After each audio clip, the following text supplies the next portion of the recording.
Hello hello hello students, आ चुका है sample paper CBSE का। और बहुत सारे बच्चों के कई सवाल मुझे आ चुके हैं। They have raised lot of queries, a lot of hype is being created. तो देखते हैं कि ये सैंपल क्वेश्चन पेपर क्या आया है। मैंने जब ये एनालाइज किया तो जो एकेडमिक ईयर है 2024 और 2025 का, उससे मुझे इसके पैटर्न में कोई भी चेंजेस नहीं दिखाई दिया है। तो क्या हाइप है हम देखते हैं। बट मैंने जब ये सैंपल क्वेश्चन पेपर देखा तो मुझे ये समझ में आया कि मैं आज आपको बताऊंगी कि कैसे आपको एमसीक्यूज को सॉल्व करना है, कैसे जो बाकी क्वेश्चंस हैं आपको सॉल्व करना है, ताकि आपको एक्स्ट्रा कुछ और मार्क्स मिल जाए। तो अब हम चलते हैं पैटर्न के तरफ। अगर मैं इसके पैटर्न के बारे में बात करूं, again A B C D यानी कि 5 सेक्शंस में ही ये डिवाइडेड है। ठीक है, this there is no change within this. अगर मैं पैटर्न की बात करूं तो जो पहले 12 जो क्वेश्चंस हैं वो एमसीक्यूज होने वाले हैं।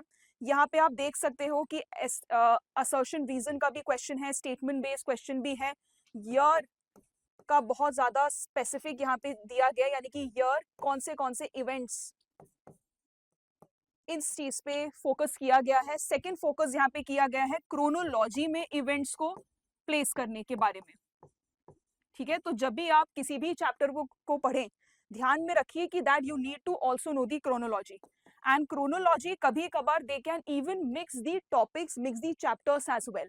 तो आपको स्टोरी वाइज जो है आपको चीजों को याद करना है। आपकी जो एनसीईआरटी है that is also in a story format. पहले कोल्ड वॉर के बारे में बात कर रहे हैं, then end of bipolarity, and then the alternate centres of power and US hegemony. तो इसी वे में, इन्हीं इवेंट्स की क्रोनोलॉजी में आपको चीजों को याद रखना है। ईयर एज वेल एज अगर कहीं पे स्पेसिफिक डेट मंथ दिया है वो भी आपको ध्यान में रखना है। ठीक है, यहाँ पे जितने भी क्वेश्चंस हैं मैंने देखे हैं, यही पैटर्न फॉलो हो रहा है। आपको बिल्कुल घबराने की जरूरत नहीं है। सारे चैप्टर्स को आपको कवर करना पड़ेगा। अगर मेरे से कोई क्वेश्चन बाद में पूछेगा कि मैम कितने चैप्टर्स कवर करें, कौन से चैप्टर्स इंपॉर्टेंट है ह्यूमैनिटीज में, पॉलिटिकल साइंस में, हिस्ट्री में, मैं आपको क्लियरली बता दूं, ऑल चैप्टर्स आर इंपॉर्टेंट। आपको करने हैं दोनों किताबें, यानी कि पॉलिटिकल साइंस की जो दोनों किताबें हैं, politics after independence and international politics की जो किताब है, वो दोनों आपको कवर टू कवर यानी कि चैप्टर वाइज आपको सारी चीजें कवर करना है।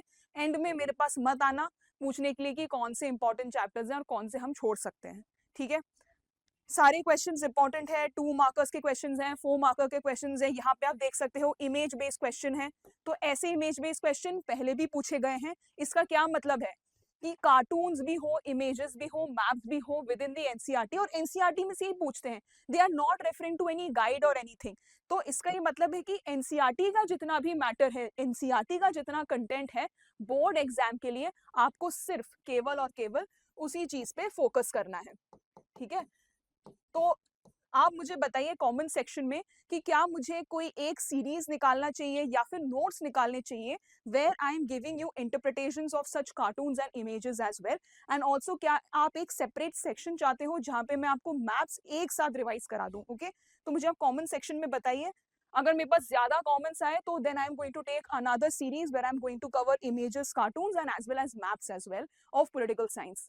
अपार्ट फ्रॉम दैट आप देख सकते हैं मैप बेस्ड क्वेश्चंस भी है। अगेन मैंने मैप बेस्ड क्वेश्चन जो देखा है वो ज्यादातर पूछा गया है पॉलिटिक्स आफ्टर इंडिपेंडेंस में से, है ना, वहां से पूछा गया है ये क्वेश्चंस जो है।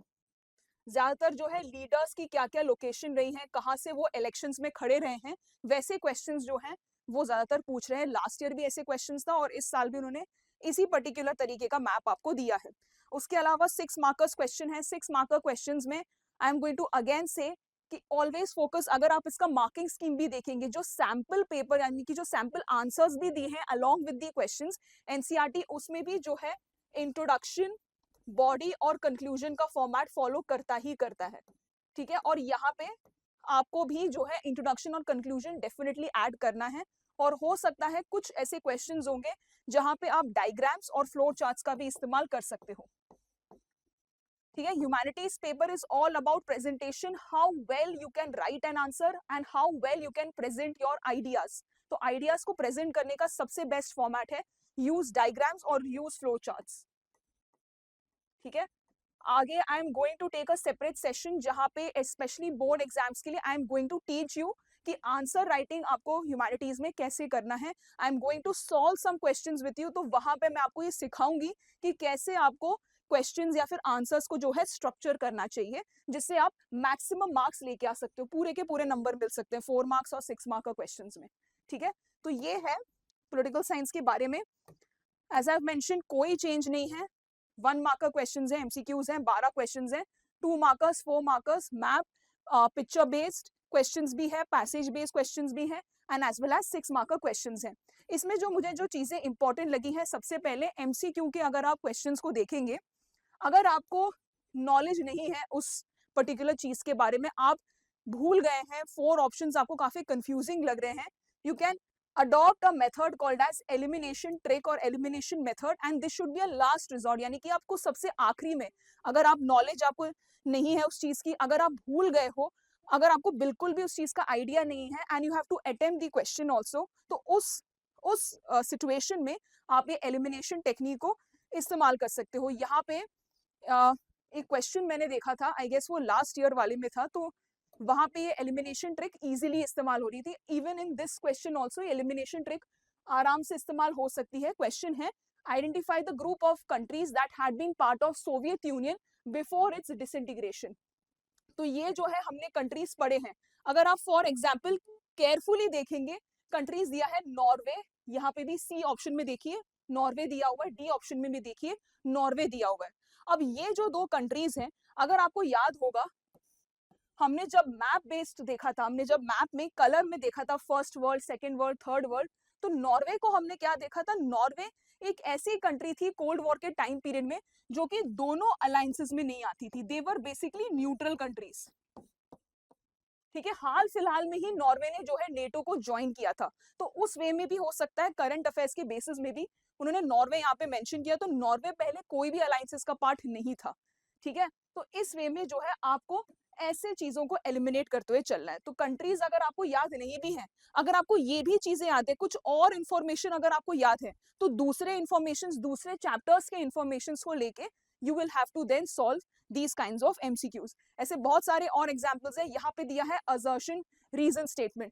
मेरे हिसाब से assertion reason जो स्टेटमेंट्स हैं, ये आपको CUET में भी हो सकता है, अगर अगले साल नहीं है, but in the coming years I am 100% sure कि assertion reason वाले क्वेश्चंस भी वो लोग CUET में ऐड करने वाले हैं, बिकॉज बोर्ड एग्जाम्स जो है इस पैटर्न को काफी सालों से फॉलो कर रही है। ठीक है, assertion reason स्टेटमेंट में सबसे पहले आपको दोनों स्टेटमेंट को इंडिविजुअली चेक करना है कि that whether they are true और वेदर दे आर फॉल्स, और असर्शन के बाद आपको लगाना चाहिए एक बिकॉज या फिर देयरफॉर। तो इससे आप चेक कर सकते हैं whether the reason is correct in the given assertion और नॉट। तो सबसे पहले आप क्या करेंगे, दिस, तो यहाँ पे 2 स्टेप्स हैं। पहले आप देखेंगे कि क्या स्टेटमेंट ट्रू और फॉल्स है, और दूसरे में you are going to apply after the assertion the word because और therefore, and then you are going to check कि जो रीजन दिया है वो इसी पर्टिकुलर असर्शन का है कि नहीं है। तो यहाँ पे 2 लेवल ऑफ आपको अंडरस्टैंडिंग चाहिए। ठीक है, तो असर्शन रीजन स्टेटमेंट की भी हम प्रैक्टिस करेंगे बाद में, स्पेशली बोर्ड एग्जाम्स में तो चाहिए ही चाहिए, बट CUET के लिए भी मैं ऐसे कुछ क्वेश्चंस को भी अपने टेस्ट सीरीज में ऐड करूंगी। ठीक है, तो ये हो गया है। Is there anything else left, let me just check. Yes, map में भी अगर आप देखेंगे 2 लेवल ऑफ नॉलेज की जरूरत है। तो मैप अगर मैं यहाँ पे खोलूं, let me just read out the question. ठीक है, I am not solving anything right now, बस क्वेश्चन के फॉर्मेट में लेट्स एनालाइज किए क्या पूछ रहे हैं। सबसे पहले है the state where a coalition called SVD with the 2 socialist parties SSP and the PSP came to power after 1967 elections. तो यहाँ पे जो है आपको पूरा का पूरा वो इवेंट भी याद होना चाहिए, वो इवेंट आपको याद होना चाहिए कि किस इवेंट में ये हुआ है, एंड सेकंड आपको ये पता होना चाहिए कि उसकी लोकेशन क्या है। इनिशियली मुझे याद है बोर्ड एग्जाम्स में जो है CBSE जो है डायरेक्ट पूछता था कि भाई ये बता दो ये लोकेशन कहाँ पे है। अब क्या है कि आपको एक डीपर लेवल ऑफ अंडरस्टैंडिंग चाहिए, यानी कि आपको वो चैप्टर अच्छे से याद होना चाहिए, आपको वो इवेंट अच्छे से याद होना चाहिए, and only then you are able to locate on this map. Alright, then no portion और concepts of NCERT can be left, क्योंकि if you see passage based questions में भी some excerpts from the same passage जो कि NCERT में दी है, they are asking cartoons and images are being asked. जो बॉक्सेस में चीजें दिए होते हैं उससे वो लोग एमसीक्यूज फॉर्म कर रहे हैं। इवन इन सीयूईटी ऑल्सो जो बॉक्सेस दिए रहते हैं, ब्लू बॉक्सेस दिए रहते हैं, साइड में येलो बॉक्सेस में कुछ और एक्स्ट्रा इन्फॉर्मेशन अबाउट लीडर्स दिए होते हैं, उनके बारे में भी, उनके ईयर्स और उनके जो इवेंट्स हैं, पर्टिकुलर इवेंट्स जो हैं जो उस लीडर्स के साथ एसोसिएटेड हैं, they are also asking that. तो इसी वजह से I am again going to repeat कि एनसीईआरटी में से आप कुछ भी छोड़ नहीं सकते हो और अभी आपके पास काफी टाइम है to cover each and every chapter. ठीक है, तो ये थी पॉलिटिकल साइंस की बात। अब मैं आपको बताऊंगी हिस्ट्री में। अगेन पैटर्न में कोई भी चेंज नहीं है, द सेम पैटर्न अप्लाई। तो कोई भी हाइप, अगर कोई और वीडियोस क्रिएट कर रहे हैं कि भाई पैटर्न्स में चेंज है, टफ हो गया है पेपर, ऐसा कुछ भी नहीं है। जो पिछले साल का पैटर्न था वही पैटर्न फॉलो हो रहा है। What I am going to tell you here is कि कुछ जो चीजें मैंने आइडेंटिफाई की हैं कि किस तरीके से वो लोग क्वेश्चंस पूछ रहे हैं और कैसे आप ज्यादा नंबर इन सब्जेक्ट्स में लेके आ सकते हो। तो हिस्ट्री में भी अगेन डिवीजन यहाँ पे मैंने मेंशन किया है, सेम डिवीजन है। यहाँ पे 8 मार्कर्स और 4 मार्कर्स का क्वेश्चन रहता है। यहाँ पे पॉलिटिकल साइंस से ज्यादा आपको लिखना रहता है क्योंकि यहाँ पे वर्ड जो है 300 टू 350 वर्ड्स लिखने रहते हैं आपको 8 मार्कर्स में।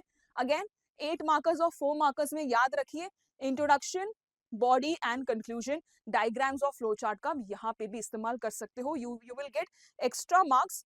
अगर मार्क्स कट भी रहे होंगे ना कहीं, ये जब आप एफर्ट्स करते हो, अगर आपने कोई फैक्ट्स मिस कर दिया, कोई एक पॉइंट मिस कर दिया, तो एग्जामिनर जब आप ये एफर्ट देखता है पेपर में, they are going to at least give you 1 extra mark. ठीक है, और यहाँ पे भी मैप बेस्ड क्वेश्चंस हैं। अब अगर मैं एमसीक्यू की बात करूं, यहाँ पे अगेन यहाँ पे भी अगर आप देखेंगे the options given are very close to one another. और हिस्ट्री में एमसीक्यू का जो वेटेज है वो बहुत ज्यादा है, यानी कि 21 क्वेश्चंस जो हैं वो एमसीक्यू बेस्ड हैं। ठीक है, और यहाँ पे what I have focused is बहुत ही केयरफुली बनाए गए हैं। If you see over your question, which of the following states that the paternal estate was to be divided equally among sons after the death of the parents with a special share for the eldest? अब ये जो है ये बहुत छोटी सी line दी है NCERT में। अभी आप जाइए, देखिए, एनसीईआरटी खोलिए और लोकेट करने की कोशिश करिए। जब हम रेगुलर हम एक चीज को रीड करते हैं हमको लगेगा कि यार ये इन्फॉर्मेशन इतनी इंपॉर्टेंट नहीं है, बट उस पर्टिकुलर इंफॉर्मेशन से भी सीबीएसई ने क्वेश्चन बनाया है and the options are very close to each other. तो आपको केयरफुली इसको मार्क करना है। सेकेंड यहाँ पे जो प्रॉब्लम है वो है इमेज बेस्ड।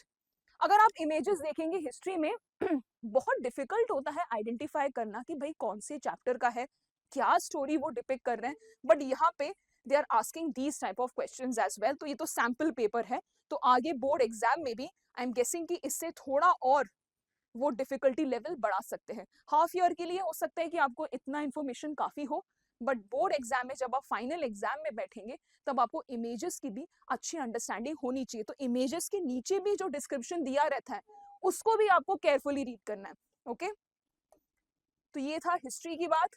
और उसके बाद जो है एक और बहुत केयरफुल आपको जो चीज प्रैक्टिस करनी है वो है कि हिस्ट्री में जो आपके जो मैप्स रहेंगे वो आपको प्रैक्टिस करना है पॉलिटिकल मैप में। क्यों? क्योंकि मैंने सैंपल पेपर में देखा जो बोर्ड जो प्रोवाइड करेगा, जो सीबीएसई आपको जो मैप प्रोवाइड करेगा वो रहेगा पॉलिटिकल फॉर्मेट में, यानी कि पॉलिटिकल मैप है ना। ज्यादातर even when I gave my paper political map मुझे प्रोवाइड किया गया था। बट अगर आप मैप्स देखेंगे जो आपके एनसीईआरटी में दिए हैं, अगर आप हड़प्पा का मैप देखेंगे, अगर आप महाजनपद का मैप देखेंगे, तो वो दिया है फिजिकल मैप और उसमें लोकेट करना बड़ा मुश्किल होता है। फॉर एग्जाम्पल कुछ प्लेसेस होंगे जो कि बिल्कुल, कुछ साइट्स होंगे जो बिल्कुल देखना बॉर्डर पे होंगे इंडिया और पाकिस्तान के। So on a physical map it is very difficult to locate that exactly इनके क्या लोकेशंस हैं। कुछ अगर आप महाजनपद देखेंगे बहुत ही क्लोजली यहाँ पे लोकेटेड है सॉरी। तो यहाँ पे जो है कुछ यूपी में रिलेटेड है, कुछ बिहार में है, और देखना यहाँ पे लोकेटेड होंगे, बिल्कुल बॉर्डर पे लोकेटेड होंगे बिहार और यूपी के। तो उस वजह से it is very difficult to locate physical map में कि एग्जैक्टली पोजीशन क्या है महाजनपद की, क्या है ऑफ द हड़प्पन साइट्स। तो पॉलिटिकल मैप में आपको इन साइट्स को जो है प्रैक्टिस करना है। अगर आपको एग्जैक्ट लोकेशन नहीं पता है मैप्स की, तो again you can refer to my notes. मैं वहां पे एग्जैक्टली आपको इन सारे लोकेशंस की जो एग्जैक्ट लोकेशन है on political map I am going to show you where they are. या फिर आप उसको गूगल भी कर सकते हो, बट गूगल में द प्रॉब्लम इज कि कहीं पे कुछ साइट्स में कंफ्यूजन्स होती हैं। तो I am going to provide you all these things in my notes as well.